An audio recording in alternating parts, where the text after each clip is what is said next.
La alarma no sonó poco a poco. Explotó. A las 11:47 de la noche de un martes de octubre, el tercer piso de la unidad de cuidados intensivos del Hospital Mercy General estalló en un caos tan repentino que el personal nocturno apenas tuvo tiempo de entender lo que ocurría antes de que se convirtiera en algo que jamás olvidarían.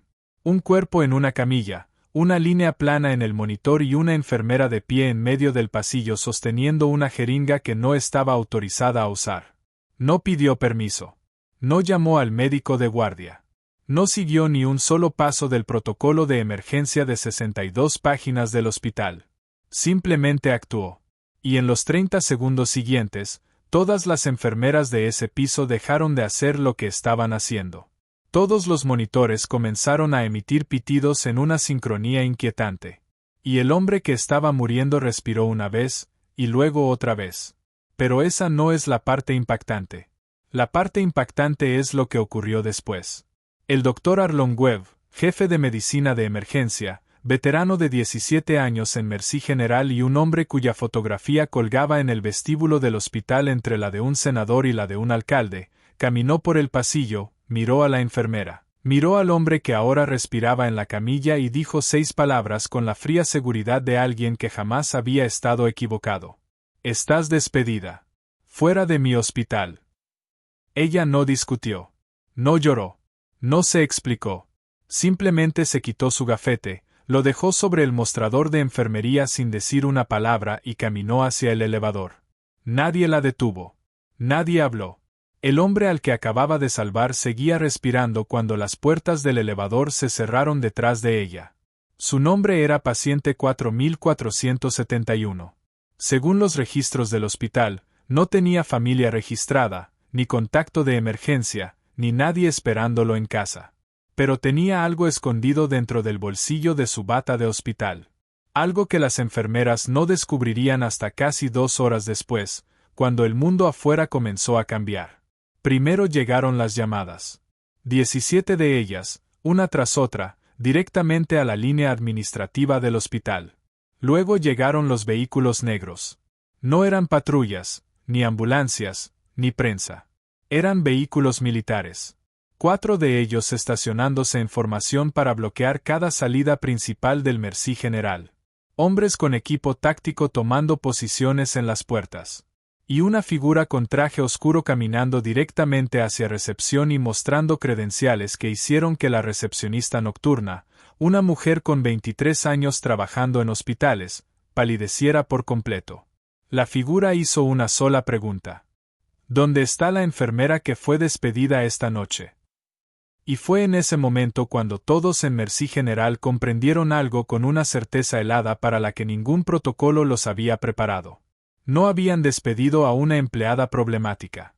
Acababan de cometer el peor error de sus carreras. ¿Pero quién era ella? Su nombre, según el expediente de personal, era Maya Chun, de 34 años, 1.62 de estatura, empleada del mes 2 veces en el último año. Evaluaciones ejemplares. 0 incidentes disciplinarios hasta esa noche. Había sido contratada 3 años antes mediante una agencia de personal común, llegando con credenciales de un programa de enfermería en Virginia y una carta de recomendación tan genérica que podría haber sido escrita para cualquiera. El gerente de contratación, presionado por la falta de personal e impresionado por la tranquilidad de Maya durante la entrevista, apenas había revisado la carta antes de ofrecerle el puesto. Maya aceptó sin negociar el salario. Eso fue lo primero que la gente recordó después, cuando toda la verdad salió a la luz. Nunca negociaba. Nunca se quejaba de los turnos dobles. Nunca perdía la calma. Ni durante el paro cardíaco en la habitación 14. Ni durante el ingreso masivo de víctimas del accidente múltiple en marzo. Ni siquiera durante el incidente con el paciente psiquiátrico que había enviado a 2 camilleros al área de emergencias. Mientras todos reaccionaban, algunos gritando, otros paralizados, Maya se movía hacia el marco de la puerta más cercano, evaluaba la habitación en menos de un segundo y se colocaba exactamente en el lugar correcto para desescalar la situación antes de que llegara seguridad. También había otros detalles. Siempre se sentaba con la espalda pegada a la pared en la sala de descanso. Durante el simulacro de incendio de la primavera pasada, cuando la alarma sonó sin previo aviso, todas las enfermeras se sobresaltaron. Algunas tiraron su café. Una casi dejó caer una bandeja de medicamentos. Maya simplemente bajó su bolígrafo, observó una vez cada salida y se puso de pie en un solo movimiento fluido. Con la calma de alguien que había escuchado ese sonido 1000 veces antes, en lugares mucho más peligrosos que un hospital. Pero ella sí lo hacía. Un rápido barrido visual que registraba a cada persona, cada objeto y cada salida. Algunas de las enfermeras mayores lo habían notado. Pensaban que simplemente era muy meticulosa, extremadamente profesional, producto de una excelente formación. Pero Maya sabía cosas que no debería haber sabido. Y no eran cosas médicas.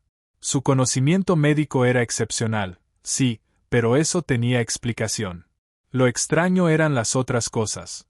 Como la vez que observó a un nuevo paciente el invierno pasado, un hombre que aseguraba ser vendedor ambulante, y le dijo en voz baja a la enfermera encargada: asegúrate de que siempre haya 2 miembros del personal en su habitación. Nunca lo dejen solo con nadie. Cuando la supervisora le preguntó por qué, Maya simplemente respondió: corazonada. 2 días después, seguridad del hospital descubrió que el hombre intentaba acceder al almacén farmacéutico usando una identidad falsa. Corazonada. Así lo llamaba ella. También estaban sus manos firmes de una manera que iba mucho más allá del entrenamiento normal. Un residente de cirugía que una vez participó en un procedimiento de emergencia junto a ella contó la historia en todas las fiestas durante un año entero. Me pasaba los instrumentos en el orden exacto en que los necesitaba antes de que yo los pidiera. Cada vez. Como si ya supiera lo que iba a hacer después. Él asumió que era experiencia. Intuición. No tenía otra forma de explicarlo. Y luego estaban las cicatrices. No muchas. Nada dramático. Pero cuando compartes vestidor con alguien durante 3 años, notas ciertas cosas. 2 pequeñas marcas en su antebrazo izquierdo. Una línea más larga y desvanecida sobre el hombro derecho, visible solo cuando alcanzaba algo en un estante alto.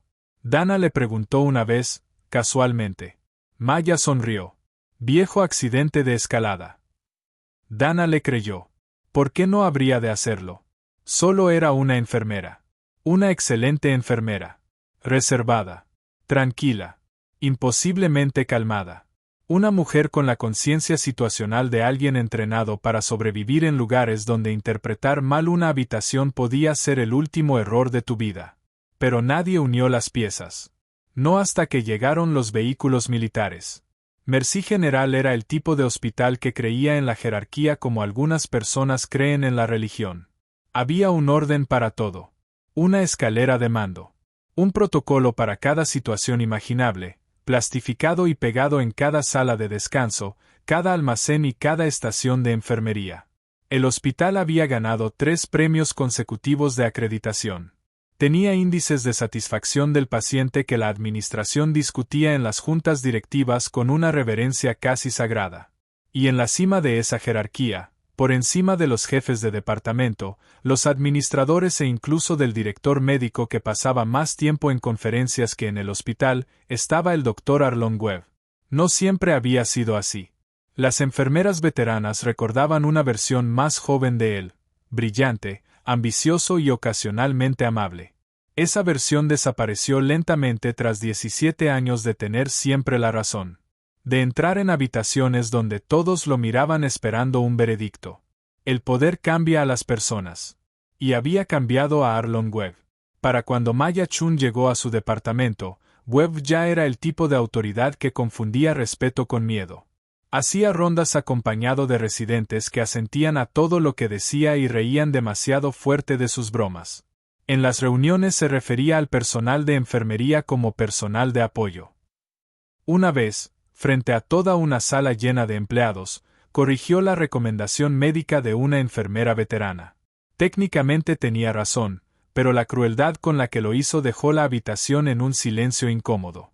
Las enfermeras tenían un nombre para la expresión que aparecía en su rostro antes de humillar a alguien. La llamaban la mirada Webb. Siempre sabías cuándo venía. La ligera inclinación de la cabeza. La pausa un segundo demasiado larga. La sonrisa que nunca llegaba a los ojos. Maya había recibido la mirada Webb exactamente 2 veces antes de esa noche. La primera fue 6 meses después de ser contratada. Un paciente estaba empeorando y el residente encargado estaba concentrado en los números equivocados. Maya lo señaló tranquilamente durante la ronda médica. Sin presumir. Sin interrumpir agresivamente. Solo una observación clara y serena. La tendencia del lactato en las últimas 4 horas sugiere una progresión séptica temprana. La cobertura antibiótica actual podría ser insuficiente. La sala quedó en silencio. Los residentes no contradicen a los médicos de planta durante rondas. Las enfermeras mucho menos. El doctor Webb giró lentamente hacia ella con esa expresión. La inclinación. La pausa. La sonrisa. Gracias, enfermera Chun. Dejaremos que los médicos se encarguen de la medicina. 4 horas después, el paciente fue trasladado de emergencia a cuidados intensivos. Exactamente como Maya había advertido. Webb jamás volvió a mencionarlo. La segunda vez ocurrió 3 meses atrás. Una disputa por recursos. Horas extra. Proporciones de personal.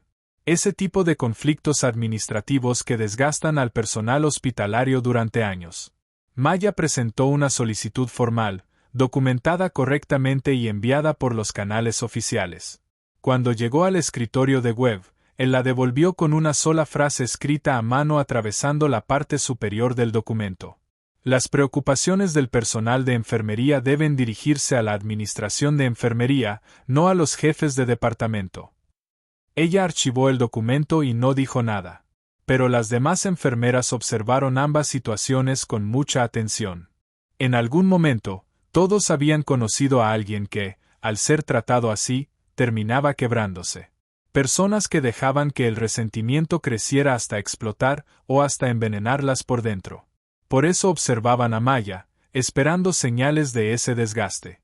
Nunca aparecieron. Ella o es una santa, o tiene un plan, había dicho Dana una vez. Lo dijo bromeando. Mirándolo después, no parecía una broma. Las personas alrededor de Maya y Webb giraban como planetas alrededor de 2 soles opuestos. Dana Reyes, divertida, ferozmente leal, el tipo de enfermera que hacía soportables los turnos imposibles y que, desde el primer día, había cuidado discretamente de Maya porque percibía algo en ella que no podía explicar. James Ortiz, supervisor nocturno, justo, agotado, intentando proteger a su personal dentro de un sistema que siempre exigía más de lo que daba. La doctora Priere, residente de segundo año con el talento de alguien 5 años más experimentado y la incomodidad de quien había notado la capacidad de Maya sin saber si eso debía tranquilizarla o ponerla nerviosa. Y luego estaba el paciente de la habitación 12. El hombre sin contacto de emergencia. El hombre que había ingresado esa noche clasificado como evento cardíaco. Sin acompañantes. Sin hablar con nadie. Mirando al techo con la quietud particular de alguien entrenado para no mostrar lo que piensa. Maya había revisado personalmente sus signos vitales 3 veces esa noche. Una más de lo que exigía el protocolo. Y también hizo algo más. Algo que James Ortiz solo recordaría después de que los vehículos aparecieran afuera del hospital. Maya pidió ver el expediente de admisión del paciente. No para corregir algo. No por razones médicas. Miró el nombre registrado, y se quedó completamente inmóvil durante una fracción de segundo. Una quietud tan breve que solo la notaría si estuvieras observando con atención. James estaba observando. En ese momento no entendió lo que estaba viendo. A las 11:47 de la noche, la línea plana cambió todo. La noche previa a la crisis había sido lo que el personal del hospital llamaba un turno de desgaste lento. No tranquilo, nunca verdaderamente tranquilo, pero sí el tipo de turno donde las emergencias eran manejables, las crisis estaban contenidas y el agotamiento no venía de la intensidad, sino de la acumulación interminable de pequeñas cosas. Revisión de signos vitales. Rondas de medicamentos. La necesidad humana constante de pacientes que presionaban el botón de llamada no por emergencias, sino porque la noche era larga y tenían miedo. Porque la presencia de otra persona, Incluso una enfermera cansada con uniforme azul hacía que la oscuridad pareciera un poco menos absoluta. Maya trabajaba como siempre, silenciosa, precisa, controlada. Pero no estaba relajada. Dana fue la primera en notarlo. Como cuando percibes un cambio de presión en el aire antes de una tormenta. No era algo específico. Solo una intensidad distinta en su atención. La atención de Maya, que normalmente ya era alta, parecía estar funcionando al máximo. Sus ojos se movían más rápido entre las habitaciones. Sus recorridos por el piso eran ligeramente más calculados. ¿Estás bien?, le preguntó Dana cerca de las 9 de la noche. Estoy bien, respondió Maya. Y después de una breve pausa preguntó. ¿Cómo está el paciente de la 12? Estable. Los laboratorios salieron borderline, pero Webb dijo que lo monitoreáramos y reevaluáramos. Maya observó la habitación unos segundos. ¿Cuál fue su frecuencia cardíaca en la última revisión? 72. Ella asintió y no dijo nada más. Pero 20 minutos después, Dana la vio en la estación de enfermería revisando el expediente de la habitación 12. No como una enfermera revisa un archivo buscando información rutinaria, sino como alguien que busca algo específico, algo que no está segura de encontrar. A las 9:40 de la noche ocurrió el primer incidente pequeño. Un residente nuevo, apenas en su tercera semana en el piso, preparaba una medicación para el paciente de la habitación 8. Rutina total. Dosis estándar. Maya pasó junto a él, disminuyó el paso casi imperceptiblemente y miró la jeringa. Eso tiene 0.5 miligramos de más, dijo. Tranquila. Directa. Sin dramatismo. El residente revisó la dosis. Ella tenía razón. Levantó la vista para agradecerle. Maya ya se había ido. Más tarde contó la historia en la sala de residentes. No porque fuera extraordinaria, sino porque era el tipo de detalle que mencionas cuando intentas entender a alguien. A las 10:15 de la noche ocurrió el segundo incidente. Un código de emergencia en el segundo piso. No era su paciente. Ni siquiera su área. El protocolo de Mercy General era claro. El personal debía permanecer con sus pacientes asignados a menos que fuera llamado directamente. El equipo de guardia tenía la situación bajo control. Aún así, Maya se colocó junto a la puerta de las escaleras. Simplemente permaneció ahí durante 4 minutos. James Ortiz lo notó. ¿Todo bien?, preguntó desde la estación. Solo me estoy estirando, respondió ella. Él lo dejó pasar. Después pensaría en esos 4 minutos de manera diferente. En cómo Maya estaba ligeramente inclinada hacia adelante. En cómo mantenía la cabeza orientada hacia los sonidos que venían del piso inferior. No curiosa. No preocupada. Alerta. Como alguien preparado para moverse en cualquier momento. El código terminó sin necesidad de ella. Maya regresó a sus rondas. A las 10:52 de la noche ocurrió el tercer incidente.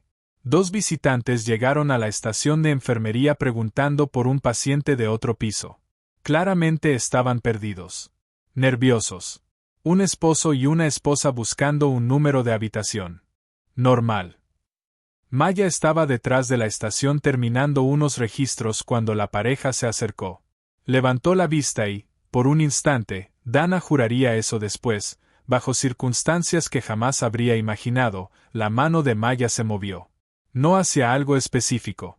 No intentando tomar nada. Solo un pequeño movimiento controlado hacia su lado izquierdo.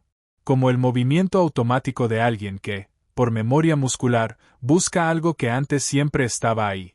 Maya lo corrigió de inmediato. La mano volvió al teclado.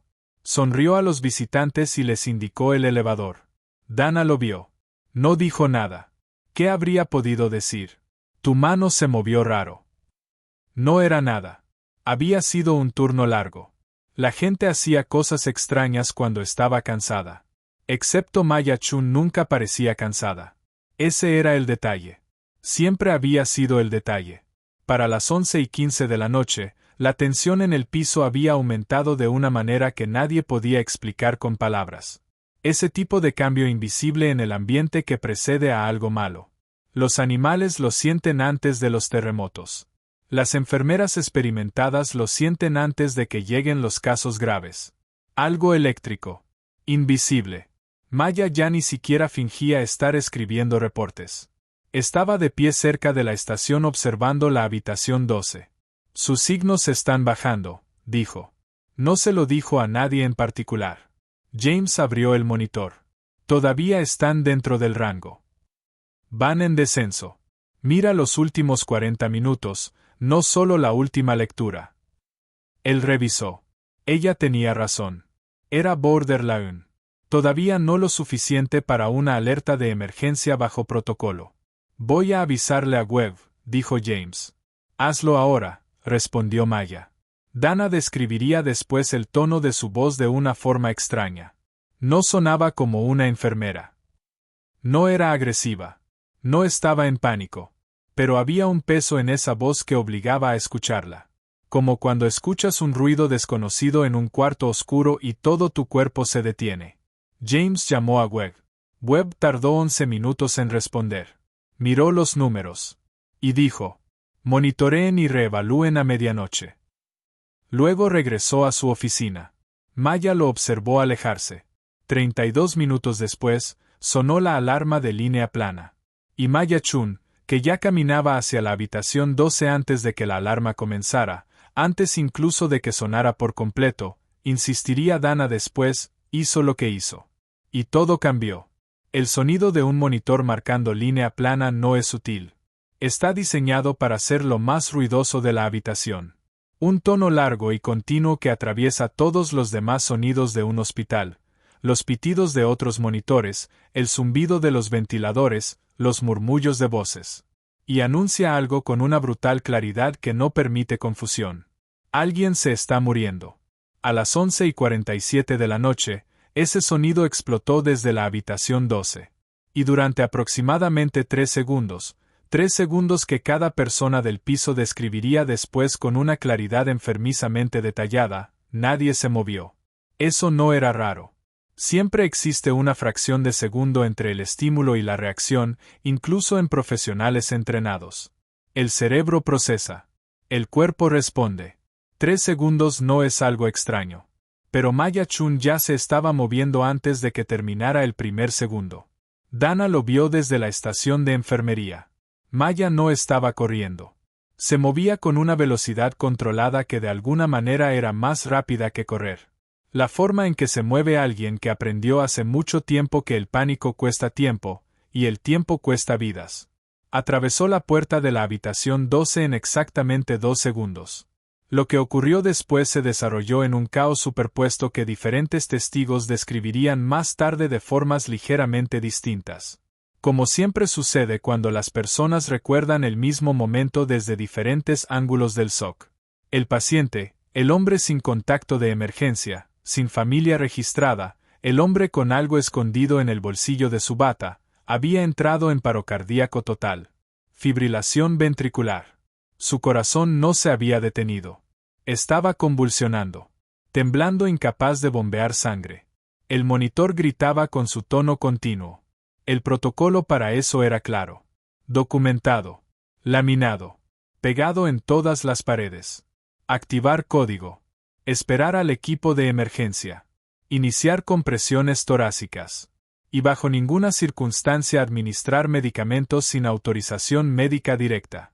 Maya ya había tomado el carro de paro antes incluso de que se activara el código. Tenía la mano sobre el desfibrilador mientras el equipo aún estaba siendo localizado. Y ya había cargado una jeringa de epinefrina del propio carro de emergencia. Dosis correcta, aguja correcta. Estaba evaluando el acceso intravenoso del paciente antes de que el primer miembro del equipo de código cruzara la puerta. ¿Qué estás haciendo?, gritó una voz. Era el doctor Kevin Mars, residente de tercer año, que llegó jadeando al encontrar a una enfermera manejando sola una resucitación. Está en fibrilación ventricular. Duración aproximada, 90 segundos, dijo Maya sin levantar la vista. Última presión, 90/58. Lleva 40 minutos descendiendo. Voy a cardiovertir. Necesito compresiones. No puedes. Kevin. Dijo su nombre en voz baja. con un peso que lo hizo detenerse. Empieza con presiones. Ahora. Y él obedeció. Más tarde diría que no sabía por qué le hizo caso. No era autoridad. No era rango. Era otra cosa. Algo en la forma en que hablaba que le hizo entender, sin necesidad de explicación, que ella era la persona más capacitada en esa habitación. El desfibrilador cargó. Todos fuera. La primera descarga fue administrada aproximadamente a las 11:49 de la noche. El cuerpo del paciente se arqueó ligeramente. El monitor siguió gritando. «Reanuden compresiones», dijo Maya mientras ya se reposicionaba. Tomó la jeringa. La epinefrina. El medicamento que no estaba autorizada a administrar sin una orden directa de un médico. El doctor Mars estaba haciendo compresiones. Era residente, no médico de planta. Bajo protocolo, no podía autorizar la medicación. El doctor Webb aún no respondía. El médico encargado del código estaba a 45 segundos de distancia. 45 segundos. Maya miró el monitor. Miró al paciente. Y tomó una decisión que terminaría con su carrera en Mercy General. La tomó con la misma certeza silenciosa con la que hacía todo. Administró la epinefrina. Cargando otra vez, dijo. «Fuera». La segunda descarga fue aplicada. Durante 2 segundos, el monitor siguió emitiendo su grito continuo. Y entonces cambió. No a línea plana. No al caos violento de la fibrilación ventricular. A un ritmo. Inestable. Débil. Pero un ritmo. Los picos irregulares de un latido reaparecieron en la pantalla como señales eléctricas regresando después de un apagón. El paciente inhaló profundamente una vez, de forma áspera y desesperada, como un hombre regresando desde un lugar muy lejano. La doctora Lisa Young, médica encargada del código, llegó a la puerta en ese instante. Observó la escena de una sola mirada y fue directamente junto al paciente. Trabajó metódicamente durante 2 minutos, estabilizando, evaluando, confirmando lo que Maya ya había hecho. Después levantó la vista. La habitación estaba llena. El código había atraído a 6 miembros del personal, todos llegando en distintos momentos. Ahora permanecían allí formando un semicírculo silencioso y atónito. El doctor Marr seguía junto a la cama, mirando sus propias manos como si aún no entendiera lo que acababan de hacer. Dana estaba en la puerta, con una mano apoyada contra el marco. Y Maya Chun permanecía al pie de la cama. La jeringa vacía seguía en su mano. Miraba el monitor con una expresión que no era alivio, ni orgullo, ni triunfo. Era algo distinto. Algo más viejo y más silencioso que cualquiera de esas emociones. La expresión de alguien que ya había pasado por eso antes. Alguien que había estado en habitaciones como esa, o quizá en lugares muy diferentes. Lugares con suelo de tierra, cielos abiertos y sonidos que ningún hospital produce. Lugares donde las decisiones debían tomarse bajo presión, y luego cargar con ellas para siempre. El doctor Webb llegó 4 minutos después de la alarma de línea plana. La crisis ya había terminado. Se quedó en la entrada de la habitación 12. Miró al paciente estabilizado. Miró al equipo de código. Miró la expresión contenida de la doctora Young. Miró la jeringa vacía. Y finalmente miró a Maya.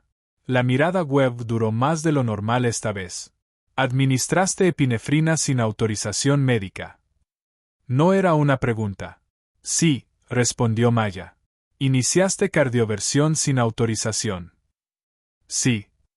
¿Dirigiste un código sin supervisión de un médico de planta? Ella sostuvo su mirada. Está vivo.